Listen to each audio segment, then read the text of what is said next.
அமெரிக்காவில் சேகரித்திருக்கின்ற சொத்துக்கள் தொடர்பாக, அதாவது மணி லாண்டரிங் என்ற செயற்பாட்டின் மூலமாக அவர் சேகரித்த சொத்துக்கள் அவர் நிறைய இருக்கிறது. இந்த சொத்துக்களை வைத்து பசில் ராஜபக்சவை அமெரிக்காவிலே கைது செய்வதற்கான வாய்ப்புகள் அதிகமாக இருக்கிறது, கைது செய்ய முடியும் என்று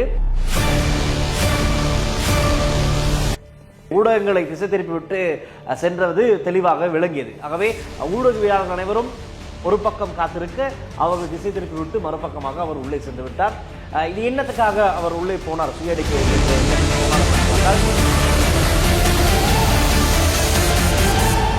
யோசித்த ராஜபக்சவும் சிஐடிக்கு வெளியே வந்து அவரிடம் ஊடகவியலாளர்கள் கேள்விகளை கேட்கும் போது எந்த விதமான கேள்விக்கும் பதில் கொடுக்கவில்லை. லங்காஸ்ரீ நேயர்களுக்கு வணக்கம். இன்று பரபரப்பான ஒரு அரசியல் நிலவரமாகத்தான் இருக்கின்றது. அவங்களுக்கு தெரியும், இன்றைய தினம் சிஐடிக்கு முன்னாள் ஜனாதிபதி மஹிந்த ராஜபக்சனுடைய புதல்வர் யோசித்த ராஜபக்ச அழைக்கப்பட்டிருந்தார் ஒரு விசேட வாக்குமூலம் ஒன்றை பெறுவதற்காக. அதேபோல் எஃப்சிசிஐடிக்கு முன்னாள் அமைச்சரான விமல் வீரவன்ச, அவருடைய சட்டத்தரணியாக வழக்கறிஞராக உதய் கம்மன் பில ஆகியோரும் இன்று எஃப்சிசிஐடிக்கு சென்று ஒரு முக்கியமான வாக்குமூலத்தை வழங்கி வந்திருக்கிறார்கள். இது பற்றி நாங்கள் இந்த காணொலியில் பேசுவதோடு இப்போது அனுர ஜனாதிபதி தலைமையிலான இந்த அரசாங்கத்தின் அடுத்த கட்ட நடவடிக்கைகள் எவ்வாறு அமையப் போகின்றது, எடுக்கப் போகின்ற தீர்மானங்கள் எவ்வாறானதாக இருக்கப் போகின்றது, மக்கள் எதிர்பார்த்த அந்த அதிரடியான நடவடிக்கைகள் இடம்பெறுமா? அதே போல் இப்பொழுது இலங்கையில் எங்களுக்கு தெரியும், தேசிய மட்டத்திலே ஒரு செயற்திட்டம் கிளீன் ஸ்ரீலங்கா என்கின்ற ஒரு விசேட செயற்திட்டமும் ஆரம்பமாகி இருக்கின்றது, ஜனவரி 1ஆம் தேதி தொடக்கம். ஆகவே இது பற்றி நாங்கள் ஒரு குறுகிய நேரத்திலே பேசலாம் என்று நாங்கள் முடிவு செய்திருக்கின்றோம். ஆகவே இந்த விடயங்களை பேசுவதற்காக நம்மோடு இணைந்திருக்கிறார் அந்த நேர்காணலில் தஹா ஐன்ஸ்டைன். எங்களுக்கு தெரியும், தொடர்ச்சியாக பல்வேறு நேர்காணல்களில் எங்களோடு இணைந்து பல நம்ம அறியாத பல விடயங்களை எங்களோடு பகிர்ந்து கொண்டவர். வணக்கம் தஹா ஐன்ஸ்டைன் அவர்கள். வணக்கம்.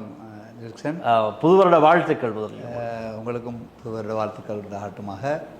புதிய வருடத்திலே புதிய திட்டங்களோடு இந்த அரசாங்கம் பயணிக்க ஆரம்பித்திருக்கிற சந்தர்ப்பத்தில் என்னை இந்த கலையத்துக்கு அழைத்து அரசாங்கத்தினுடைய சில திட்டங்கள் குறித்து என்ன அடுத்த நாட்ட நடவடிக்கை என்பதை நீங்கள் ஆராய்வதற்கு அழைத்திருக்கு. நன்றி. ரைட். இப்போ தெரியும் எங்களுக்கு, இன்றைய தினம் யோசித்த ராஜபக்ஷ சிஐடிக்கு வருகை தந்தார். அந்த வருகை தருவதே ஒரு விசித்திரமாக தான் இருந்தது. காரணம், ஊடகவியலாளர்கள் அனைவருமே சிஐடிக்கு முன்பாக, கொழும்பு கோட்டையில் அமைந்திருக்கின்ற சிஐடிக்கு முன்பாக நாங்கள் அனைவருமே தயாராக இருக்கின்றோம். இப்பொழுது யோசித்த ராஜபக்ச வரப்போகின்றார் வாக்குமூலத்தை பெறுவதற்காக. அவரிடம் நாங்கள் கேள்விகளை கேட்பதற்கு தயாராக இருக்கும் வேளையிலே யோசித்த ராஜபக்சனுடைய நெருங்கிய தொடர்புடைய ஒரு மூவர், அவரோடு வந்த மூவர் ஊடகவியலாளர்களோடு பேசிக் கொண்டிருக்கிறார்கள். ஊடகவியலாளர்கள் வந்து பேசுகிறார்கள், இன்னும் வரவில்லை என்றெல்லாம் கூறுகிறார்கள். யோசித்த இன்னும் வரவில்லை இப்படி சொல்லி கொண்டு இருக்கும் போதே யோசித்த ராஜபக்ச மறுபக்கத்திலே உள்ளே சென்று விடுகின்றார். இது ஊடகங்களை திசை திருப்பி விட்டு சென்றது தெளிவாக விளங்கியது. ஆகவே ஊடகவியலாளர்கள் அனைவரும் ஒரு பக்கம் காத்திருக்க அவர்கள் திசை திருப்பி விட்டு மறுபக்கமாக அவர் உள்ளே சென்று விட்டார். இது என்னத்துக்காக அவர் உள்ளே போனார்? சுயடிக்கு இன்றைக்கு என்னத்துக்கு போனார் அப்படின்னு பார்த்தால், இந்த கதிர்காம பகுதியில் இருக்கின்ற அரச காணி உரிமம் தொடர்பாகத்தான் அவர் வாக்குமூலம் ஒன்றை வழங்க சென்றார் என்று ஒரு சில தகவல் இருக்கிறது. அல்லது வேறு வேறு என்னென்ன வாக்குமூலங்கள் அவரிடம் பெறப்பட்டது என்பது குறித்த எந்த விதமான தகவல்களும் இன்னமும் எங்களுக்கு கிடைக்கவில்லை.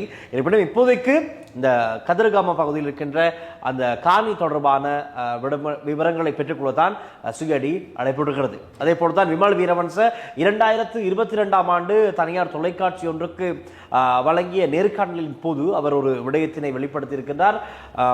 முன்னாள் நிதியமைச்சர் பசில் ராஜபக்ஷ அவர் அமெரிக்காவில் சேகரித்திருக்கின்ற சொத்துக்கள் தொடர்பாக, அதாவது மணி லாண்டரிங் என்ற செயற்பாட்டின் மூலமாக அவர் சேகரித்த சொத்துக்கள் அவர் நிறைய இருக்கிறது. இந்த சொத்துக்களை வைத்து பசில் ராஜபக்சவை அமெரிக்காவிலே கைது செய்வதற்கான வாய்ப்புகள் அதிகமாக இருக்கிறது, கைது செய்ய முடியும் என்று ஒரு விடயத்தை குறிப்பிட்டிருக்கிறார் அந்த நேர்காணலில். ஆகவே அது சம்பந்தமாக விமல் வீரவன்ஸ் அவர்களுக்கு இன்னும் என்னென்ன விவரங்கள் தெரியும் என்பதை தெரிந்து கொள்வதற்காக, அறிந்து கொள்வதற்காக, அது சம்பந்தமான வாக்குமூலங்களை பெறுவதற்காகத்தான் இன்று எஃப்சிசிஐடிக்கு விமல் வீரவன்சமும் அழைக்கப்பட்டார். ஆகவே அந்த வாக்குமூலங்களை வழங்கிவிட்டு திரும்பி ஊடகங்களுக்கு விமல் வீரவன்ச அவர்கள் கருத்தெரிவிக்கும் போது அவர் கூறினார், பசில் ராஜபக்ஷ பற்றி தான் அறிந்த விடயங்களை FCCIDக்கு வழங்கியிருப்பதாகவும், ஆகவே இது பற்றி இந்த அரசாங்கம் என்ன தீர்மானம் எடுக்கும், என்ன மாதிரியான முடிவுகள் எடுக்கும் என்று பார்த்துவிட்டு அவருக்கு தெரிந்த ஏனையவர்கள் பற்றியும் வாக்குமூலங்களை வழங்குவதற்கு அவர் தயாராக இருப்பதாகவும்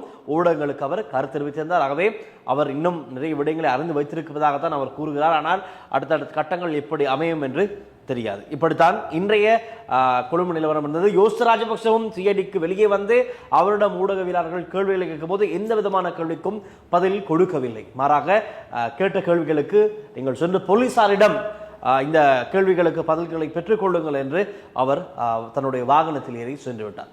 இப்படித்தான் இன்று சிஐடி மற்றும் FCCIDயில் நடந்த நிலவரங்களாக இருக்கின்றது. ஆகவே நாங்கள் இப்பொழுது தாகா ஐன்ஸ்டீனோடு பேசலாம். கிளீன் ஸ்ரீலங்கா என்ற ஒரு விடயம் ஆரம்பமாகியிருக்கிறது. அதோடு சேர்த்து இப்பொழுது இந்த முக்கியமான விசாரணைகளும் ஒரு பக்கம் சென்று கொண்டிருக்கின்றது. என்ன நடக்கும் அடுத்த கட்டம்? எதுவும் அதிரடி கைதுகள் இடம்பெறுமா அல்லது உங்களுக்கு அறிந்த விடயங்கள் என்ன?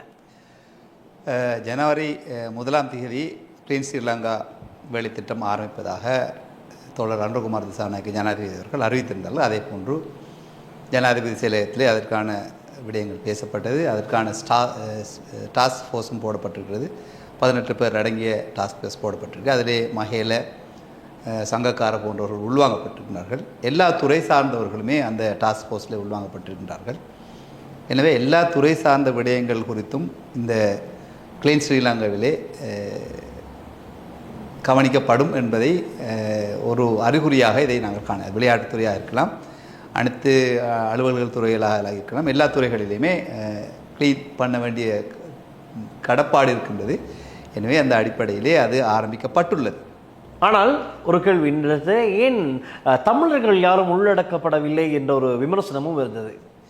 எல்லா கட்டத்திலுமே சிறுபான்மையினர் என்று தங்களை தாம் குறிப்பிட்டிருக்கக்கூடிய தமிழர்களும் சரி, முஸ்லீம்களும் சரி, தாங்கள் உள்வாங்கப்படவில்லை என்ற விடயத்தை ஒரு ஆதங்கமான முறையிலே பேசி வருகிறார். இது ஒரு நாடு என்பதை நான் எப்போதுமே சொல்லக்கூடிய விடயம், இது இலங்கை நாடு, இலங்கை பிரஜைகள். நாம் ஏன் இன ரீதியாக மத ரீதியாக நம்மை நாம் பிரித்து கொள்ள வேண்டும்? நமது நாட்டை நாம் சரியான முறையிலே, சரியான துறையிலே, சரியான அடிப்படையிலே கொண்டு செல்லப்பட வேண்டுமாக இருந்தால் தகுதியானவர்களை நாங்கள் அங்கு நியமிக்கப்பட வேண்டும். இதிலே ஏதாவது ஒரு சந்தர்ப்பத்திலே இன ரீதியாக அல்லது பகிர்வுகள் என்று வருகின்ற போது ஏதாவது ஒரு பிரச்சனைகள் அல்லது அந்த பகிர்வுகளிலே ஒரு ஓரவஞ்சனை செய்யப்படுகிறார்கள் என்றால் அதை விமர்சனமாக்கலாம். இதுவரையிலே அவ்வாறான இது நியமிக்கப்பட்டிருக்கின்றார்கள். ஒரு வகையிலே சிறுபான்மையினர் என்று சொல்லக்கூடிய தமிழர்களும் சரி, முஸ்லீம்களும் சரி, இதை சாதகமாகத்தான் எடுத்துக்கொள்ள வேண்டும். முன்னுக்கு எடுக்க போகிற நடவடிக்கைகள் அனைத்துமே பெரும்பான்மை சமூகமாக நாங்கள் பார்க்கின்ற சிங்களவர்களை குறிவைத்ததாக இருக்க போகின்றது. கூடுதலாக அநேகமாக அவ்வாறு தான் அமையப் போகின்றது. என்றால் ஊழல் என்ற விடயத்திலே அதிகமாக இந்த அதிகார மட்டத்தில் இருந்தவர்களாக இருக்கட்டும், அதிகாரிகளாக இருக்கட்டும், ஒவ்வொரு துறை சார்ந்த அமைச்சு பதவிகள் துறை சார்ந்தவர்களாக இருக்கட்டும், அதிகமாக இந்த ஊழலிலே ஈடுபட்டவர்கள் என்றால் சிறுபான்மையினர் என்று குறிப்பிடுவர்களை விட அதிகமாக பெரும்பான்மை சமூகத்தினர் தான் அதில் ஈடுபட்டிருந்தார்கள். கடந்த 2015ஆம் ஆண்டுக்கு பிற்பட்ட காலத்திலே உள்ள 2015 அல்ல 2009ஆம் ஆண்டுக்கு பிற்பட்டு வந்த அரசாங்கத்தில், மஹிந்த ராஜபக்சேவுடைய அரசாங்கத்தில் நிச்சயமாக அது அதிகமாக இருந்தது. இந்த சந்தர்ப்பத்திலே மிக முக்கியமான தீர்மானங்களை எடுக்கின்ற சந்தர்ப்பத்திலே சிறுபான்மையினர் யாராவது அந்த இடத்தில் இருந்தால் சிறுபான்மையினர் மூலமான அந்த தீர்மானங்கள் எடுக்க வேண்டிய ஒரு சந்தர்ப்பம் வந்துவிட்டால் அது வேறு விதமான விதத்திலே, ஒரு இன ரீதியான விதத்திலே கொண்டு செல்வதற்கு அடிப்படையாக அமைந்தது. எனவே அவ்வாறு இல்லாமல் இந்த சந்தர்ப்பத்திலே நாங்கள் இனம் சார்ந்தவர்களை உள்வாங்கப்படவில்லை என்றதை விட நாட்டு பிரஜை பொருத்தமானவர்கள் என்பதை நாங்கள் ஏற்றுக்கொள்ள வேண்டிய ஒரு சூழலிலே இருக்கின்றோம். உதாரணத்துக்கு பெசில் ராஜபக்ச குறித்த விடயங்கள் நீங்கள் பேசினீர்கள். பெசில் ராஜபக்ச குறித்த அவருடைய சொத்து சேர்ப்பு குறித்த விடயங்கள் எல்லாம் இப்போது விசாரணைக்கு எடுக்கப்பட்டிருக்கின்றது. ஏனென்றால் பெசில் ராஜபக்ச, மஹிந்த ராஜபக்ச, கோட்டாபய ராஜபக்ச இலங்கையின் பொருளாதாரத்தை திண்டு தொலைத்தவர்கள் என்ற ரீதியிலே உயர்நீதிமன்றத்தினால் தீர்ப்பு வழங்கப்பட்ட மூவர். எனவே இவர் நிதியமைச்சராக இருந்த சந்தர்ப்பத்தில் இவர் சொத்துக்களை எவ்வாறு சேர்த்திருக்கிறார், அதுக்கு முந்தி இருந்த சந்தர்ப்பத்தில் எவ்வாறு சொத்துக்கள் சேர்த்திருக்கிறார், வெளிநாடுகளில் எவ்வாறான சொத்துக்களை இவர் வைத்திருக்கிறார் என்ற விடயத்தை கட்டாயமாக எடுக்க வேண்டியிருக்கும். இந்த மாதிரியான சந்தர்ப்பத்திலே இவர்கள் ஏற்கனவே இனவாதத்தையே அவர்களுடைய அரசியல் முதலீடாக வைத்து செயற்பட்டவர். திரும்பவும் அந்த மாதிரியான ஒரு சூழலை உருவாக்கி விடக்கூடாது என்றதிலே நாங்கள் சாதகமாக அந்த சிறுபான்மையினர் என்று சொல்லக்கூடிய தமிழ் பேசக்கூடிய மக்கள் இதை சாதகமாக்கி பார்த்துக்கொள்ள வேண்டும். அடுத்த நடவடிக்கைகள் எடுக்கின்ற போது உள்வாங்கப்படுவார், நிச்சயமாக உள்வாங்கப்படுவார். இப்போது எடுக்கப் போகின்ற நடவடிக்கைகளிலே சிறுபான்மையினரை எங்கேயாவது ஒரு குறிவைத்து இவர்கள் மூலமாகத்தான் இந்த தீர்மானம் எடுக்கப்பட்டது, சிறுபான்மையினர் எங்களை பெரும்பான்மையினருடைய விடயங்களை செய்கிறார்கள் என்ற அடிப்படையிலே ஏதாவது தவறான கருத்துக்களை கொண்டு சேர்த்து இன ரீதியான ஒரு முருகலை ஏற்படுத்துவதற்கு வாய்ப்பு இருக்கின்றது. அந்த வாய்ப்பு இப்போது இல்லை. அதுக்கு சந்தர்ப்பத்தை இல்லாத ஒரு அணியைத்தான் அவர்கள் ஆரம்பித்திருக்கிறார்கள். எனவே அந்த விடயத்திலே அவர்கள் நீங்கள் அதை பெரிய அளவிலே இருங்க வேண்டிய அவசியம் இல்லை. குறிப்பாக பெசில் ராஜபக்சேவுடைய அமெரிக்க சொத்துக்கள் குறித்த விடயத்தை இன்று விமல் வீரவங்ச பேசியதாகவும் அது சம்பந்தமான விஷயங்கள் அவர் தெரிஞ்சதாகவும் அவர் கடந்த காலங்களிலே கொடுத்த செவ்வியிலே அவர் குறித்த விடயங்கள் பேசப்பட்டதனால் அதுக்கான வாக்குமூலங்களை அளித்ததாக குறிப்பிட்டிருக்கின்றீர்கள். இதிலே முக்கியமான ஒரு விடயம் அமெரிக்கா குறிப்பிட்டிருக்கிறது. இந்த அரசாங்கம் வந்த உடனே இந்தியா அழைத்தது, சீனா அழைக்கின்றது, அமெரிக்கா குறிப்பிட்டது. நான் 3 விடயங்களை சொல்லி இந்தியா அழைத்து அந்த மரியாதையை செலுத்தி இருக்கிறது, சீனா அழைத்திருக்கிறது, சீனா செல்ல இருக்கிறார், அமெரிக்கா வாக்குறுதி வழங்கி இருக்கிறது. இலங்கை நாட்டுக்குள் ஏதாவது சட்டங்களை கொண்டு வந்து வேறு நாடுகளிலே இருக்கக்கூடிய சொத்துக்கள் இலங்கையற்கான சொத்துக்கள் இருக்குமா என்றால் அவற்றை மீண்டும் உங்களது நாட்டுக்கு கொண்டு வருவதற்கான சட்டங்களை இயற்றுவதற்கும் அதற்கான உதவியை செய்வதற்கும் நாம் தயார் என்ற விடயத்தை அமெரிக்கா தெரிவித்திருக்கிறது. முதல் அமெரிக்காவிலிருந்தே ஆரம்பிக்க போகிறோம். பெசில் ராஜபக்சேவுடைய அமெரிக்க சொத்துக்கள் எல்லாம் அநேகமாக அவருடைய ஊழல் அது சொத்து குவிப்புகள் ஏதாக இருந்த அரசியல் காலத்திலே அவர் அரசாங்கத்தில் இருக்கின்ற சந்தர்ப்பத்திலே அந்த அதிகாரத்தில் இருக்கின்ற சந்தர்ப்பத்திலே அவர்கள் சொத்து குவிப்பு செய்திருப்பாராக இருந்தால் அவரும் அவரோடு சம்பந்தப்பட்ட சிறுபான்மையினராக இருக்கலாம், பெரும்பான்மை இனத்தவர்களாக இருக்கலாம். குறிப்பாகவே 10% என்ற விஷயம் பேசப்பட்டது பெசில் ராஜபக்சே குறித்தே பேசப்பட்ட விஷயம். 10% எதை செய்தாலும் செய்து விட்டுப்போம், 10% எனக்கு தந்தாண்ட அடிப்படையில் தான் கடந்த கால அரசியலில் இருந்தது. 10% பழக்கியவர்களும் இருக்கிறார். இவருக்கு 10% பழக்கி விட்டார்கள் சொல்லி பார்க்கின்ற போது அது சிறுபான்மை இனத்தைச் சேர்ந்த ஒரு முக்கியமான ஒரு அமைச்சர் தான் அதை பழக்கியே விட்டார். அதை நான் பேர் சொல்லி குறிப்பிட வேண்டிய அவசியம் இல்லை. அது ஊழல் என்று சொன்னாலே அவருடைய பேர் தான் குறிப்பிடார். ஒரு சிறுபான்மை இனத்தவர் அல்லது ஊழல்வாதின்னு சொன்ன உடனே எல்லாரும் சொல்ல இவர் தான் அவர் தான் என்ற விஷயத்தை பேசிவிடுவார். அது எல்லாருக்குமே தெரிஞ்ச விஷயம், பகிரங்கமாக தெரிஞ்ச விஷயம். இப்போ இவருடைய மிக நெருக்கமான கூட்டாளி கடந்த அரசாங்கத்திலே அவரை விட்டு வெளியேறி செல்ல எனக்கு மனமில்லை என்ற அடிப்படையிலும் அவர் பேசியிருக்கிறார். எனவே அவர்களும் இதிலே உள்வாங்கப்படுவார், இந்த விடயங்களில் உள்வாங்கப்படுவார். முதலாவது முதலையை பிடித்தால் குட்டி முதலையெல்லாம் தொடர்ந்து பிடித்து விட்டு வர முடியும். அதே போல் யோசித்த ராஜபக்ச உடைய விஷயமும் பேசியிருந்தீர்கள். யோசித்த ராஜபக்ச ஒரு அரச ஊழியராக இருந்திருக்கிறார், கடற்படை அதிகாரியாக இருந்திருக்கிறார். கடற்படை அதிகாரி ஒருவருக்கு எவ்வளவு ஊதியம் வழங்கப்படும் என்று தெரியும். அந்த ஊதியத்தை வைத்துக்கொண்டு இவ்வாறான சொத்துக்களை அவர் சேர்த்திருக்கிறார் என்ற விடயத்தை ஆராயப்படுகின்ற போது இவருக்கு அதிகமான சொத்துக்கள் இருக்குது. யோசித்த ராஜபக்சேவுக்கு நான் ரத்னபுர வன பகுதியிலே மிகப்பெரிய உல்லாச விடுதி ஒன்று இருக்கின்றது, உல்லாச விடுதி ஹோட்டல் ஒன்று இருக்கின்றது. அதே போல் பல அரச காணிகளை அவர்கள் கைவசப்படுத்தியிருக்கிறார்கள். பல சொத்துக்கள் அவர்களிடம் இருக்கிறது, அவருடைய பேரில் பல சொத்துக்கள் இருக்கிறது. ஆகவே இதுகள் குறித்து ஆராயப்படுகின்ற போது ஒரு அரச ஊழியராக அரசாங்கத்தில் இருக்கக்கூடிய ஒரு கடற்படை ஊழியராக இருக்கின்ற அடிப்படையில் அந்த அடிப்படையிலே தான் அவர் முதலாவது கொண்டு வரப்பட்டார். மற்றவர்களை பொறுத்தவரையில் அரசியல்வாதி நாமல் ராஜபக்சே, அவருடைய தம்பி இருக்கிறார், அவரும் சில சந்தர்ப்பங்களிலே சந்திரிகா அதாவது செய்மதி அனுப்பிய 350 கோடி ரூபாய் அளவிலான ஒரு அரச சொத்தை வீணடித்து செய்மதி, அது குறித்தும் அவர் விசாரணைக்கு எடுக்கப்படுவதற்கான வாய்ப்புகள் இருக்கின்றது. இது போன்ற இந்த ஊழல்கள் குறித்த விடயங்கள் அனைத்துமே இந்த கிளீன் ஸ்ரீலங்கா என்ற அந்த திட்டத்துக்குள் வருகின்றது. வெறுமனே கிளீன் ஸ்ரீலங்கா என்ற உடனே இருக்கிற குப்பையை அள்ளி போட்டு கடற்கரை ஓரத்தில் இருக்கிற குப்பையில் துப்புராக்குறது அல்ல. கிளீன் என்பது டோட்டலாக முழுமையாக இந்த அரசாங்கத்தில் இலங்கைக்குள்ளே இருக்கக்கூடிய சகல விதமான அத்தனை நிறுவனங்கள் அரச நிறுவனங்களுக்குள்ளும் இருக்கக்கூடிய அத்தனை ஊழல்களும் கண்டறியப்பட்டு அவை முழுமையாக துடை தெரியப்பட்டு ஒரு ஸ்டாண்டர்ட் ஒரு தரமான மனிதநேயமிக்க மனிதர்களை உருவாக்குவதும் மனிதநேயமிக்க மனிதர்களை கொண்ட அரச இயந்திரங்களை உருவாக்குவதுமே இதன் முக்கியமான நோக்கமாக இருக்கின்றது. எனவே இந்த கிளீன் ஸ்ரீலங்காவுக்குள் அந்த அத்தனை இந்த கடந்த அரசாங்கங்களில் இடம்பெற்ற ஊழல்களாக இருக்கலாம், கடந்த அரசாங்கங்களில் இடம்பெற்ற கொள்ளைகளாக இருக்கலாம், கடந்த அரசாங்கத்தில் இடம்பெற்ற தேவையற்ற பதவி கொடுப்புகளாக இருக்கலாம், அதாவது வேறு ஏதாவது தொழில் வாய்ப்புகள் கொடுத்ததாக இருக்கலாம். இவ்வாறெல்லாம் கண்டறியப்பட்டு அவையெல்லாம் துடைத்தறியப்படும்.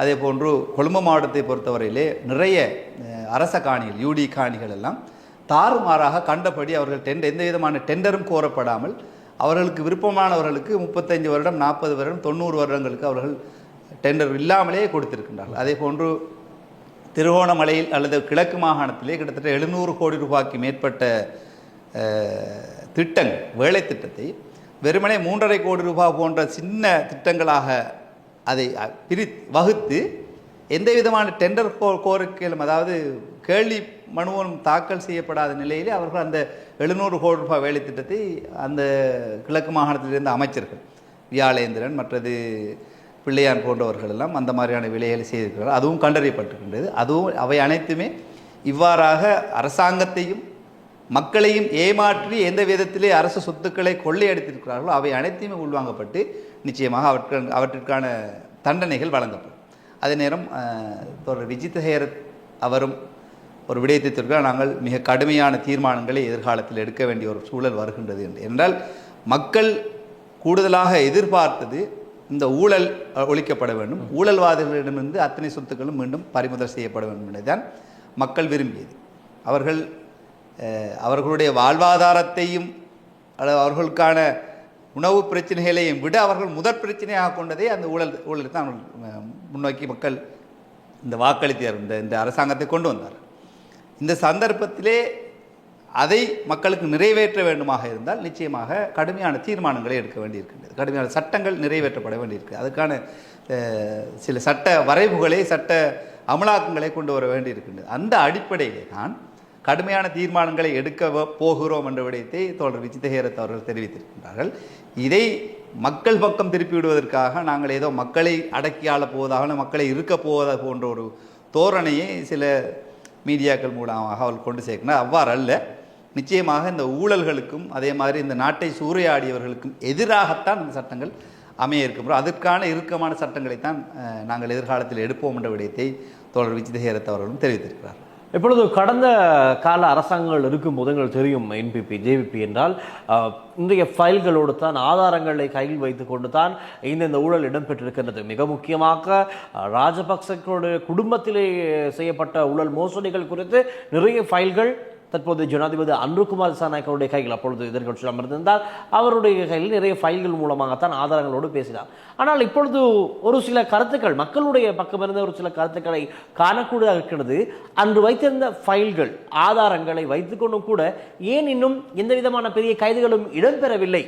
வாக்குமூலங்கள் பெறுகின்றார்கள், அதை பதிவு செய்து கொள்கிறார்கள். ஆனால் ஏன் இன்னமும் விசேட கைதுகள், இது நல்ல நல்ல ஆதாரங்கள் இருந்தும், ஆழமான ஆதாரங்கள், அடிப்படை உண்மைகள் இருந்தும் கூட ஏன் கைதுகள் இடம்பெறவில்லை என்ற ஒரு கேள்வி மக்கள் மத்தியிலே இருக்கின்றது. இதற்கு நீங்கள் உங்களுக்கு தெரிந்த பதில்?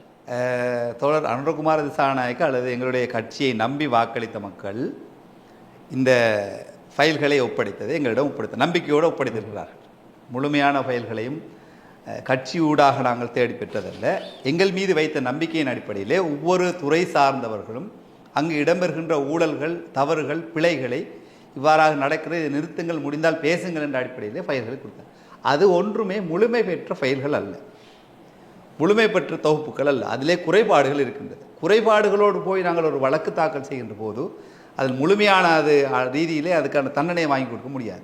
அவைகள் பூர்த்தி செய்யப்பட்ட ஃபைல்களாக ஆக்கப்பட வேண்டும். உதாரணத்துக்கு ஏதாவது ஒரு டிபார்ட்மெண்ட்டுக்குள்ளுக்கு ஒரு தவறு இடம்பெற்றிருக்கின்றது என்றால் அது ஊர்ஜிதம் செய்யப்படுவதாக இருந்தால் அந்த டிபார்ட்மெண்ட்டுக்குள்ளுக்கு மேலதிக தகவல்கள் இந்த ஃபைலுக்கு வந்து சேர வேண்டியிருக்கு, மேலதிக தகவல் எடுக்க வேண்டியிருக்கு. கடந்த கால அரசாங்கத்திலே அதற்கான வசதி வாய்ப்புகள் அரசாங்கத்திற்கு இருக்கவில்லை. இப்போது எங்கள் கையில் அரசாங்கம் இருப்பதன் காரணமாக ஒவ்வொரு ஃபைல்களிலுமே தேவையான அத்தனை தகவல்களும் திரட்டப்பட்டு முழுமையாக்கப்பட்ட பின் அதற்கான வழக்குகள் தாக்கல் செய்யப்படும். வழக்குகள் தாக்கல் செய்யப்படுகின்ற போது அதற்கான ஆதாரங்களும் அதற்கான முழுமையான ஆதாரங்கள் அமைகின்ற போது தீர்ப்பு சரியான முறையில் அமையும். அந்த தீர்ப்பிலிருந்து தப்பிக்கொள்ள முடியாத அளவுக்கு அதுக்கு தீர்ப்பு அமையும், அவர்கள் தண்டனை பெறுவார். உதாரணத்துக்கு கெஹலிய ரம்புக்கள விடயம் எல்லாருமே அறிந்த விடயம். அவருடைய சொத்துக்கள் கணக்கிலுக்கு, அவருடைய வங்கி கணக்குகள் அனைத்துமே முடக்கப்பட்டு சொத்துக்கள் அனைத்துமே அரசு உடைமையாக்கப்பட்டாச்சு. அவருடைய வெளிநாட்டில் இருக்கக்கூடிய சொத்துக்களை தேட வேண்டிய உரிமை இது. அது முழுமை பெற்ற ஒரு ஃபைலாக இருந்திருக்குமாக இருந்தால் அவருடைய வெளிநாட்டில் இருக்கக்கூடிய சொத்துக்களும் இதுக்குள்ளே வந்திருக்கு. இதுக்கு பின் தான் அவருடைய வெளிநாட்டு சொத்துக்களை பற்றி தேட வேண்டிய ஒரு சூழல் இருக்குது. இவ்வாறான அரைகுறையான ஒரு நிலையிலே ஒரு தீர்ப்புகள் வருகின்ற போது தண்டனை பெறுபவர்கள் வெளியிலே வருவதற்கோ அல்லது ஏதோ ஒரு அப்பீல் பண்ணி போட்டு அவங்க வெளியில் வருவதற்கோ வாய்ப்புகள் அமைந்துவிடும். அவ்வாறு இல்லாமல் உண்மையிலேயே அவர்கள் குற்றவாளிகள் என்ற போது தண்டனை அவர்களுக்கு முழுமையாக கொடுக்கப்பட வேண்டும், தண்டனை அனுபவிக்க வேண்டும்.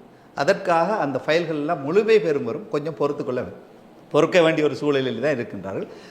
அதற்கான வேலை திட்டங்கள் ஆரம்பித்தாகிவிட்டது. அது கிளீன் ஸ்ரீலங்காவுக்குள் அடக்கப்பட்ட விடயம் என்பதை தெரிவித்துக் கொள்கிறேன். ஆகவே இந்த குறுகிய நேரத்திலே நாங்கள் பேசிய விடயங்களில் என்னுடைய இறுதி கேள்வி, அனுர ஜனாதிபதி அவர்களுக்கு ஒரு பக்கம் கிளீன் ஸ்ரீலங்கா என்கின்ற இந்த தேசிய செயற்திட்டம், அதே போல் ஏனைய அரசு அதிகாரிகள் குறிப்பாக பாராளுமன்ற உறுப்பினர்கள் இந்த கட்சி சார்ந்த அனைவரையும் வைத்துக்கொண்டு இந்த முக்கியமான விசாரணைகள், கைதுகள் அல்லது ஒரு சிஸ்டம் சேஞ்சை கொண்டு வர முடியுமா? நிச்சயமாக முடியும். சிஸ்டம் சேஞ்சுடைய ஆரம்பம் தான் இந்த கிளீன் ஸ்ரீலங்கா. நாங்கள் சிஸ்டம் சேஞ்ச் என்பது மக்கள் கோரிய சிஸ்டம் சேஞ்ச் என்பது ஒரு துறையிலே அல்லது ஒரு அமைச்சுக்குள்ளே ஒரு அரச நிறுவனத்துக்குள்ளே தவறுகள் நடக்கின்றது என்பதால் அதை முழுமையாக துடை தெரியுங்கள், புதிய சிஸ்டத்தை கொண்டு வாங்க. அவ்வாறு இடம்பெறாமல் ஒரு சிஸ்டத்தை கொண்டு வாங்கன்னு கேட்டிருக்காங்க. ஆகவே அதுக்குள்ள முதலாவது இருக்கக்கூடிய தவறு செய்தவர்கள், தவறானவர்கள் அங்கிருந்து கிளீன் செய்யப்பட வேண்டும். அதற்கு பின் தான் சரியான ஒரு சிஸ்டத்தை போட்டு அந்த சிஸ்டத்திற்கு வேலை செய்யக்கூடியவர்கள் மீண்டும் அப்பாயின்ட் பண்ணப்பட வேண்டும். ஆகவே கிளீன் பண்ண போகிறோம், கிளீனிங் நடக்கும். அதற்கு பின் சரியான சிஸ்டத்தின் மீது நம்பிக்கை வைத்த உண்மையாக நாட்டை பற்றி சிந்திக்கக்கூடியவர்கள் அதற்குள் பழக்கப்படுத்தப்படுவார்கள். கிட்டத்தட்ட 76 வருட கால கரப்ஷன் இது. ஒரு யானையை கட்டி வச்சுட்டால், யானை ஒரு பலமான யானை, காலில் செயினை கட்டி வச்சுட்டால் அந்த யானை அதே இடத்துல நின்று பழகிடும். இதே மாதிரி தான் ஒவ்வொரு அரசு நிறுவனங்கள் அதுக்குள்ளே பழகி இருக்கிறாங்க. அப்போ அதை அவங்கள முழுமையாக நாங்கள் இல்லாமல் ஆக்குறதுன்னு சொல்லி உடனடியாக பிரட்டி போட முடியாது. முதலாவது அதுக்குள்ளே இருக்கிற அந்த அந்த கரப்ஷனை எல்லாம் எடுக்கணும். கரப்டட் பர்சன்ஸையும் நாங்கள் இல்லாமல் ஆக்கணும். அப்போ கரப்டட் பர்சன் இல்லாமல் ஆக்கணும்னா அவர் குற்றவாளிகள் என்று நிரூபிக்கப்பட்டு தண்டனை வழங்கப்பட்டு நீதிமன்றத்தினோட தண்டனை வழங்கப்பட்டு தான் அவர்கள் அரச உத்தியோகத்திலிருந்து வெளியேற்றப்படுவார்கள். அதற்கு பின் சரியானவர்கள் நியமிக்கப்படுவார்கள், சரியான சிஸ்டம் போடப்படும். இதற்கு பின் வரக்கூடியவர்கள் எதிர்வரக்கூடிய காலங்களில் இந்த அரசாங்கம் இருந்தாலும் இல்லாவிட்டாலும் நாங்கள் இந்த அரசாங்கத்தை கொடுக்கும் நோக்கம் எங்களுக்கு இல்லை. நிச்சயமாக இன்னும் ஒரு 10 வருடங்களுக்கு இந்த அரசாங்கத்தை கொண்டு செல்வதுதான் எங்களுடைய நோக்கமாக இருக்கின்றது. இந்த அரசாங்கம் அதைத்தான் இருப்போம். ஆனால் எவ்வாறான விஷயம் வருகின்ற போது மீண்டும் அந்த அரசு நிறுவனங்களை போய் அவதானிக்க வேண்டிய அவசியம் இல்லை. சரியான சிஸ்டம் போடப்பட்டு விட்டால் அந்த சிஸ்டத்திற்கு வேலை செய்யக்கூடிய ஒரு பழகி விடுவார்கள். ஒரு நாட்டை நேசிக்கக்கூடிய மக்கள் அதுக்குள்ளே இருப்பார்கள், நாட்டை நேசிக்கக்கூடிய ஊழியர்கள் அரசு ஊழியர்கள் இருப்பார்கள். அந்த அடிப்படையில் அவர்கள் அதே அழகான முறையிலே இதற்கு பின் ஆட்சி மாற்றம் வந்தாலும் அழகான முறையிலே அது இடம்பெற்று கொண்டிருக்கும், நாட்டுக்கு நன்மை சேர்க்கக்கூடிய திட்டமாக அமையும். ஆகவே மக்களுடைய எதிர்பார்ப்பும் அதுதான், நாட்டிற்கு நன்மை சேர்க்கின்ற நல்ல திட்டங்களை கொண்டு வர வேண்டும். நாட்டு மக்கள் வாழக்கூடிய சுதந்திரமாக நன்றாக அவர்களுக்கு நாளாந்தம் செலவழித்து வாழக்கூடிய ஒரு சூழல், நல்ல வருமானம் கிடைக்க வேண்டும் என்று தான் மக்கள் விரும்புகிறார்கள், எதிர்பார்க்கின்றார்கள். அதற்காக ஒரு புதிய அரசாங்கத்தையும் அமைத்தார்கள். அதேபோல் அத்தியாவசிய பொருட்களுடைய விலை, இந்த அரிசி, மாவு என்று அதேபோல் மரக்கறி வகைகள், இவ்வாறான விலைகள் குறித்தும் நிறைய பேசப்படுகின்றது. இவையும் விலை குறைய வேண்டும், மக்களுக்கு ஒரு சாதாரண விலையில் அனைத்தும் கிடைக்க வேண்டும், நலத்தம் வாழக்கூடிய வாழ்க்கை ஒரு சுமூகமான வாழ்க்கையாக அமைய வேண்டும் என்று தான் மக்களுடைய எதிர்பார்ப்பாகவும் இருக்கிறது. ஆகவே எதிர்வரும் நாட்களில் எப்படி இந்த நடவடிக்கைகள் அமையும் என்பதை நாங்கள் பார்க்க தொடர்ந்தும் அவதானித்த வண்ணம் தான் இருக்கின்றோம். ஆகவே இந்த இடத்திலே நான் ஒரு விடயத்தை குறிப்பிட வேண்டும். அரிசி விலை குறைப்பு குறித்து பேசி வருகின்றார்கள். 65 ரூபாய் அரசாங்கத்திற்கு டெக்ஸ் வருது, அதை குறைக்கலாம் தானே, குறைச்சிட்டு மக்களுக்கு கொடுக்கலாம் தானே என்ற அடிப்படையில் பேசுகிறாங்க. இது தூர நோக்கு சிந்தனையற்றவர்களுடைய செயற்பாடு. அதாவது அரசியலில் தோத்தவர்கள் என்று குறிப்பிடுவதை விட எதிரணியினர், தேசிய மக்கள் சக்திக்கு எதிரணியிலே இருக்கக்கூடியவர்கள் மக்கள் மத்தியிலே தோல்வி அடைந்திருக்கிறார்கள். எனவே அவர்கள் எதையாவது ஒரு கருத்தை சொல்லி மக்களை குழப்பி மக்களிடம் போய் திரும்பவும் அவர்களுடைய நம்பிக்கையை பெற்றுக்கொள்ளலாம் என்ற அடிப்படையில் இவ்வாறான கருத்துக்களை சொல்கிறார். முட்டை விலை அதிகரிப்பு என்றாலும் இப்போ முட்டை விலை நான் நினைக்கிறேன் கிறிஸ்மஸ் காலத்தில் யாருமே இல்லாத அளவுக்கு குறைஞ்ச விலையில் முட்டை வழங்கப்பட்டது. அது எடுப்புக்கு அந்த தீர்மானம் எடுத்திருந்தால் உள்நாட்டு உற்பத்தியாளர்கள் அதிலே ஈடுபாடு இல்லாமல் போய்விடுவார். முட்டையினுடைய விலையை குறைத்திருப்பார்களாக இருந்தால், குறைத்திருக்கக்கூடிய வாய்ப்பு இருந்தாலும் கூட குறைத்திருப்பார்கள் இருந்தால் உள்நாட்டு உற்பத்தியாளர்கள் அதில் இருக்கக்கூடிய ஈடுபாடு, அதற்குடைய ஈர்ப்பை அவர்கள் விட்டு விடுவார்கள். அதே போலத்தான் அரிசியினுடைய விலையை உடனடியாக 65 ரூபாய் இறக்குமதி செய்யப்பட்ட அரிசிக்கு விலையை குறைத்து விட்டால் உள்நாட்டு உற்பத்தியாளர்கள், மிகப்பெரிய உற்பத்தியாளர்கள் விவசாயிகள் இருக்கின்றார்கள். அவர்கள் உற்பத்தி செய்யக்கூடிய பொருட்களுக்கு கிடைக்கக்கூடிய விலை, எங்களுக்கு சரியான விலை கிடைக்காமல் போய்விடுவோன்ற பயத்திலே அவர்கள் விவசாயத்தை கைவிட்டு விடுவார்கள். இப்போது எல்லா விவசாயிகளும் விவசாய நிலங்களை முழுமையாக பயன்படுத்த போகிறார்கள். இவ்வளவு காலமும் பயன்படுத்தாத தரிசு நிலங்களையும் விவசாயத்துக்கு ஈடுபட போகிறார். காரணம், 230 ரூபா அரிசியாக இருக்குது. எனவே நெல்லுக்கு நல்ல விலை கிடைக்கும், அரசாங்கமே நெல்லை நல்ல விலைக்கு வாங்குவார்கள் என்ற அடிப்படையில் நம்பிக்கையோடு விவசாயிகள் விவசாயத்தில் ஈடுபடுவார்கள். எனவே எதிர்வரும் ஒரு 3-4 மாதங்களுக்கு பின் உள்நாட்டு உற்பத்தி அதிகரித்து சில சந்தர்ப்பங்களில் நான் ஆசைப்படுகிறேன், எங்களுடைய நாட்டிலிருந்து நெல்லை வெளிநாட்டுக்கு ஏற்றுமதி செய்வதற்கோ அரிசியை ஏற்றுமதி செய்யக்கூடிய ஒரு சூழல் அமையக்கூடிய வாய்ப்பு இருக்கிறது. என்றால் உற்பத்தி அதிகரிக்கப் போகின்றது. மக்கள் இருக்கின்ற விவசாயிகள் விவசாயத்தின் மீது நம்பிக்கை வைக்கப் போகின்றார்கள். விவசாய உற்பத்தியின் மீது வரக்கூடிய விலை, அரசாங்கம் கொடுத்திருக்கக்கூடிய விலை அதிகரிக்கப் போகின்றது. அதிகமான அரிசி விலை இருக்கின்ற சந்தர்ப்பத்திலே கூடுதலான விலை கொடுத்து அரசாங்கம் வாங்கும். அதே போல் தனியாரும் அதை விலை கொடுத்து வாங்குவார்கள் என்ற அடிப்படையிலே விவசாயம் ஊக்குவிக்கப்படுவதற்கான நிலையிலே தான் அங்கு தீர்மானம் எடுக்கப்பட்டிருக்கு. எடுத்த அடுப்பிலே விலை குறித்திருந்தால் அத்தனை விவசாயிகளும் கைவிட்டுவார். விவசாயத்தை கைவிட்டால் மீண்டும் ஒரு கிரைசிஸ் உருவாகுது, மீண்டும் ஒரு தட்டுப்பாடு உருவாவதற்கான வாய்ப்பு ஏற்படும். எனவே நாங்கள் அவ்வாறு தட்டுப்பாடு ஏற்பட்டு மீண்டும் இறக்குமதிக்கே நாங்கள் செல்ல வேண்டி வரும். ஆகவே இறக்குமதி செய்யப்படுகின்ற இந்த சூழல் மாற்றப்பட வேண்டும். உள்நாட்டு உற்பத்தி நிறைவடைய வேண்டும், தன்னிறைவடைய வேண்டுமா இருந்தால் உடனடியாக எங்கள் விலை குறைப்பை ஏற்பாடும். நீண்ட தூர நோக்கு சிந்தனையோடு தான் இந்த விலை குறைப்பு இல்லாத ஒரு நிலையிலே அரிசிக்கான விலையை ஏற்படுத்தியது. இவ்வாறு நாங்கள் தூர நோக்கு சிந்தனையோடு தான் எங்களுடைய தீர்மானங்கள் இருக்கின்றதே தவிர முட்டாள்தனமாக இந்த மக்கள் மத்தியிலே தங்களுடைய செல்வாக்கை இழந்த அரசியல்வாதிகள் மக்களை குழப்புவதற்காக சில கருத்துக்களை சொல்கிறார். அரசாங்கத்தின் 65 ரூபா அந்த அரசாங்க வருமானத்தை குறைத்து விட்டால் மக்களுக்கு கொடுக்கலாம். அப்போ அரசாங்கத்தை ஓட்டுறது எப்படி? அரசு நிறுவனங்களுக்குரிய சம்பளங்கள் கொடுப்பது எப்படி? இப்போ மக்களை குழப்புறவங்க சில நேரம் அந்த பொருளாதாரம் தெரியாத ஒரு நிலையில் இருக்கக்கூடிய மக்கள் குழம்பி விடுகிறார்கள். அவர்களை குழப்ப வெளிக்கிடுவதற்கான ஒரு சில வேலை திட்டங்களையும் நாங்கள் எதிர்காலத்திலே செய்ய இருக்கின்றோம். நிச்சயமாக ஒரு முக்கியமான நீங்கள் தெளிவூட்டலையும் வழங்கியிருந்தீர்கள், அதற்கு நன்றி.